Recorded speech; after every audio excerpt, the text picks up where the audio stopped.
नमस्कार, मी आशिष मानकामे. तुमचं खूप खूप मनापासून स्वागत करतो. मित्रांनो, स्टोन्स म्हणजे जेम्स हे निसर्गाने आपल्याला दिलेले आहेत आणि ह्याचा आपल्या जीवनावर सखोल परिणाम होत असतो, म्हणून ती व्हॅल्युएबल आहेत. 1936 पासूनची विश्वसनीय परंपरा म्हणजे लागूबंधू. इथल्या 2 पर्सनॅलिटी आपल्याकडे आलेले आहेत. मिस्टर पराग लागू, तर कुणाल लागू, जे डायरेक्टरही आहेत आणि जेमॉलॉजिस्ट पण आहेत. सर, मी तुमच्या दोघांचं खूप खूप मनापासून स्वागत करतो. तर जेमश्युअर कलेक्शन म्हणजे नेमकं काय? मला वाटतं भारतामध्ये अनेक वेगवेगळ्या रंगांचे जेमस्टोन्स उपलब्ध आहेत आणि हे बऱ्याच लोकांपर्यंत पोचलेले नाही आहेत. हं. ते पोचावेत ह्या उद्देशाने आम्ही एक नवीन कलेक्शन लॉन्च केलं आहे. ह्या कलेक्शनमध्ये अनेक प्रकारचे जेमस्टोन्स आम्ही आणि त्याच्या वेगवेगळ्या प्रकारचे दागिने जसे की हं. माळा असतील, ब्रेसलेट्स असतील, काही कार्विंग्ज असतील, हे आमच्या ग्राहकांसाठी उपलब्ध केलेले आहेत. आणि दुसरा भाग असा की जेमश्युअर ह्या नावामागे पण एक कारण आहे. कुठलाही ग्राहक जेव्हा एखादा जेमस्टोन विकत घ्यायला जातो, तेव्हा त्याला ती खात्री वाटावी की आपल्याला योग्य जेमस्टोन मिळतोय. हे खूप महत्त्वाचं आहे. बरोबर.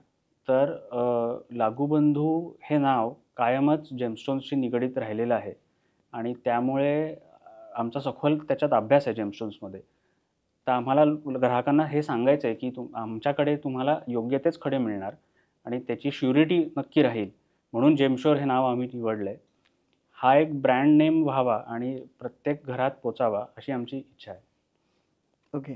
सो सर, लागूबंधूंच्या जेमस्टोन कलेक्शनमध्ये असं काय आहे जे मार्केटमध्ये इतरांपेक्षा वेगळं वाटतं? मला असं वाटतं की आमच्याकडे जी व्हरायटी आहे जेमस्टोन्सची ती युनिक आहे. 2000 पेक्षा जास्त प्रकारच्या वस्तू ज्या आणि 20 पेक्षा जास्त प्रकारच्या जेमस्टोन्समध्ये आम्ही उपलब्ध करून दिलेल्या आहेत. त्याचबरोबर लोकांना जी खात्री वाटणं गरजेचं आहे, ती खात्री आमच्याकडे आमच्या अभ्यासातून येते. आम्ही सगळे जेमॉलॉजिस्ट आहोत, त्यामुळे आम्ही स्वतः ते पारखून जेमस्टोन्स लोकांपर्यंत आणतो. तर योग्य रत्न योग्य दरात लोकांपर्यंत पोहोचतील ह्याची मला खात्री आहे. तर मला वाटतं हाच वेगळेपणा आहे लागूबंधूंच्या ह्या जेमश्युअर या कलेक्शनमध्ये. लागूबंधूंची रत्नांशी निगडीत वाटचाल ही कशी सुरू झाली? 1936 साली माझे पणजोबा, जे एक मायनिंग इंजिनियर होते, त्यांनी एक दिवशी ठरवलं की आपण मोत्याचा व्यापार सुरू करावा. तर मोत्यांच्या व्यापारापासून जी सुरुवात झाली आणि मग मोत्यांबरोबरच येतात ते म्हणजे पोवळे. म्हणून मग मोती पोवळं आणि मग त्याचे दागिने अशी आमच्या या व्यवसायाला सुरुवात केली त्यांनी. हं, हं. हळू-हळू त्याच्यातूनच मग इतर रत्नांकडे आम्ही वळलो. जसे की माणिक असतील, पाचू किंवा पुष्कराज, कॅटसाय आहेत. असे इतर रत्नांचे दागिने आणि सुटे रत्न आम्ही विकायला सुरुवात केली. त्यानंतर माझ्या वडिलांनी अर्ली 90sमध्ये साधारण डी बिअर्स जेव्हा पहिल्यांदा आलं भारतामध्ये, तेव्हा डायमंडच्या ज्वेलरीपासून सुरुवात केली. हं. असं करत आमचं नाव सगळ्या जेमस्टोन्सशी जुळलेलं आहे आणि ते मला वाटतं 36 सालापासून आजपर्यंत आमची ती खासियत राहिलेली आहे. रत्न कशी तयार होतात? पृथ्वीच्या गर्भामध्येच बऱ्याच लाखो वर्षांपूर्वी हे बरेचसे जेमस्टोन्स तयार झालेले आहेत. सिस्मिक ॲक्टिव्हिटी किंवा व्हॉल्कॅनो इरप्शन जेव्हा होतं किंवा झालेलं आहे फार पूर्वी अर्थात, तेव्हा हे पृथ्वीवरती आले. म्हणजे गर्भातून जमिनीवरती आले. हं. आता त्यांचे सोर्सेस जास्त करून तुम्हाला आढळतात ते माइन्समध्ये किंवा रिव्हर बेड्समध्ये. सो अशी त्याची घडण झालेली आहे त्या जेमस्टोन्सची. मग हे सोर्सेस म्हणजे ही रत्न कोणत्या-कोणत्या देशांमध्ये सापडतात मग? श्रीलंका, रशिया, ऑस्ट्रेलिया, म्यानमार आणि आफ्रिकेतले बरेचसे देश, ह्यांना आपण जेम रिच नेशन्स म्हणू शकतो. तिथे नैसर्गिकच भरपूर रत्न दिसून येतात. श्रीलंका, सिलोन हे तर सगळ्यांना माहिती आहे. म्यानमार, बर्मा रुबी सगळ्यांना माहिती आहे. पण हे 2 नुसते प्रख्यात आहेत, पण बाकी भरपूर रत्न ह्या 2 देशांमध्ये पण आहेत आणि मी जे बाकी देश म्हटलेत ते जेम रिच म्हणू शकतो. भारतही एका वेळेला जेम रिच होता. आपल्याला माहितीच आहे की गोलकोंडा माईन्स डायमंडच्या फेमस होत्या. आता तिथनं जास्त उत्पन्न येत नाही. त्यामुळे त्यांचं कमर्शियल मायनिंग होत नाही. पन्ना माईन्स, एमराल्डच्या माईन्ससुद्धा भारतात होत्या. आपल्याला माहितीच असेल किंवा की काश्मीर सफायर, ब्लू सफायर हं. ह्याला खूप जास्त व्हॅल्यू आहे. पण तो आता मिळत नाही कारण त्याच्या माईन्स पुन्हा तेवढ्या कमर्शियल लेव्हलच्या राहिल्या नाहीत. त्याचं मायनिंग अजून सुरू परत करू दिलं नाही आहे, कारण कॉन्फ्लिक्टेड एरियामध्ये पण आहे. सो भारतही एका वेळेला जेम रिच होता, पण बाकी मी जे सांगितले ते मेन सोर्सेस आहेत. ट्रेडिशनली सोन्याचे दागिने वापरले जातात, तर त्याच्या कंपॅरिझनमध्ये रत्नजडित दागिन्यांची मागणी ही वाढताना दिसते का? भारतामध्ये सोन्याच्या दागिन्यांची मागणी काही कमी होत नाही आहे आणि ती पुढचे काही दशकं तरी काही कमी होणार नाही. पण आजच्या पिढीला त्यांच्या आउटफिटसाठी नुसते सोन्याचे दागिने पुरत नाहीत. त्यामुळे जेमस्टोनच्या दागिन्यांची मागणी डेफिनेटली वाढते आहे. काही एक्झाम्पल्स द्यायची झाली तर ट्रेडिशनल आउटफिट पण थोड्या आता मॉडर्न स्टाईलचं असतं, तर त्याच्यावर एखादा एमरल्डचा चोकर म्हणा किंवा रुबीचे दागिने खूप छान दिसतात.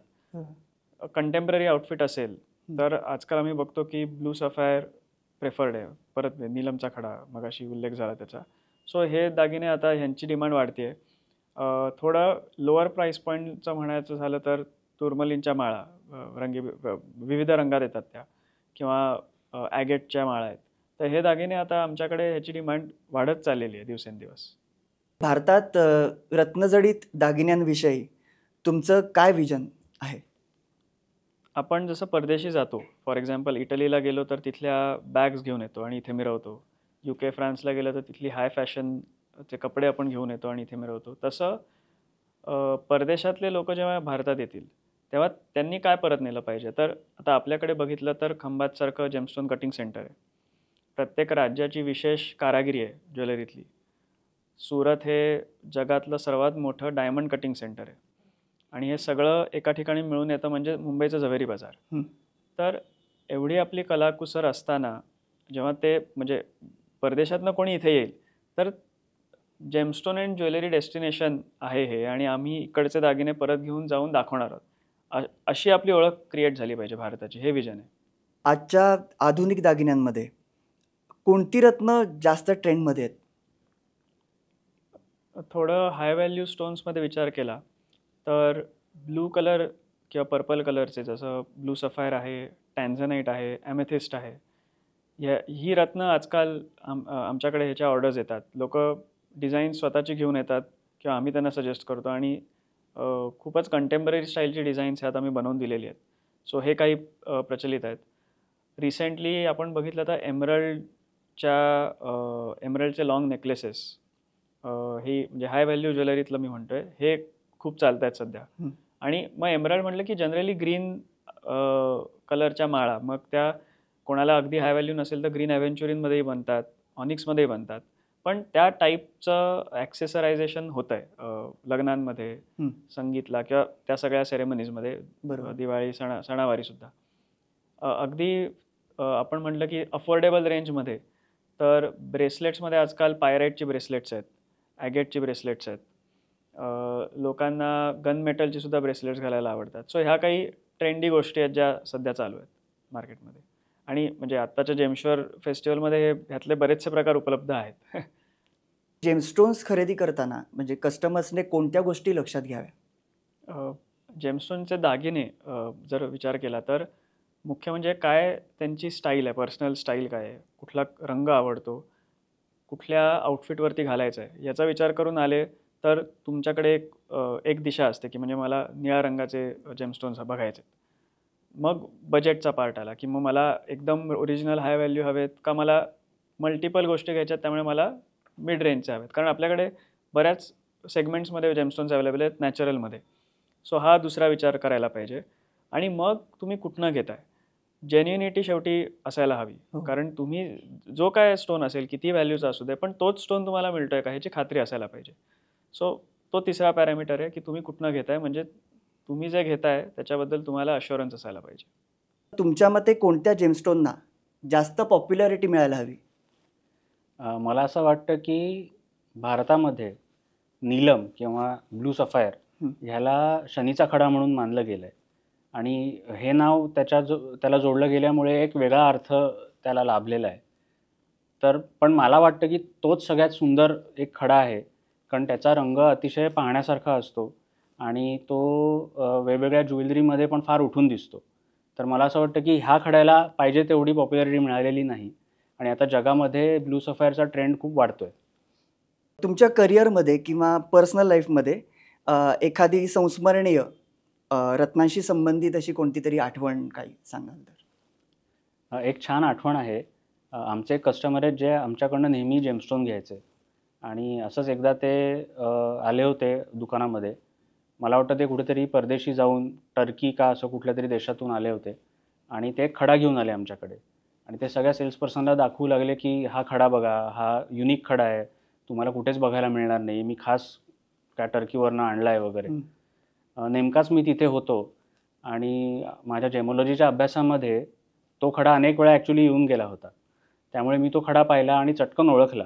मी म्हटलं हा तर लॅब्राडोरेट आहे. तर त्यांना अतिशय आनंद झाला की असा कुठलातरी युनिक जेमस्टोनसुद्धा लागूबंधूंकडे त्यांना माहिती आहे. मला असं वाटतं कुठलीही वस्तू जर विश्वासाने विकायची असेल तर त्याच्यामागचा अभ्यास खूप महत्त्वाचा आहे, हे मला पुन्हा कळून चुकलं. जेमश्युअर द ग्रेटेस्ट जेमस्टोन फेस्टिवल हे म्हणजे काय आणि त्यामध्ये कोणते ऑफर्स आहेत? मी म्हटलं तसं आपल्याकडे अनेक प्रकारचे जेमस्टोन्स उपलब्ध आहेत. तर त्यापैकी 20हून अधिक प्रकारचे जेमस्टोन्स आणि त्यामध्ये 2000हून अधिक प्रकारच्या वस्तू आम्ही उपलब्ध केलेल्या आहेत आणि ह्याचा लाभ प्रत्येक ग्राहकाने घ्यावा अशी आमची खूप इच्छा आहे. हा लाभ घेण्यासाठी काही आम्ही ऑफर्स आणल्या आहेत. जसे की प्रत्येक 10,000च्या खरेदीवरती आम्ही सोन्याचं नाणं मोफत देत आहोत. तर मला वाटतं ही खूप छान संधी आहे लोकांना ही आपल्याकडची नैसर्गिक व्हरायटी बघण्यासाठी. तर जरूर सगळ्यांनी यावं. कोणती जेमस्टोन एक्झिबिट केली जातात आणि या एक्झिबिशनमध्ये कोणते दागिने आणि कलाकृती आहेत वेगळ्या वेगळ्या? आपल्याकडे ह्या एक्झिबिशनच्या द्वारे अगेटच्या माळा किंवा टुर्मलिनच्या माळा, काही ब्रेसलेट्स, तसंच काही कार्विंग्स म्हणजे गणपतीच्या मूर्ती असतील, ॲव्हेंचुरिन क्वार्ट्स सारख्या दगडांमध्ये केलेले कार्विंग्ज आहेत किंवा सनस्टोनमध्ये केलेले कार्विंग्ज आहेत. असे अनेक वेगवेगळ्या प्रकारच्या वस्तू उपलब्ध आहेत. वा, खूप छान माहिती आपल्याला मिळते आणि आपल्याला अजून बरंच काही जाणून घ्यायचं आहे. त्यामुळे तुम्ही सुद्धा सेकंड सेगमेंटसाठी तयार राहा.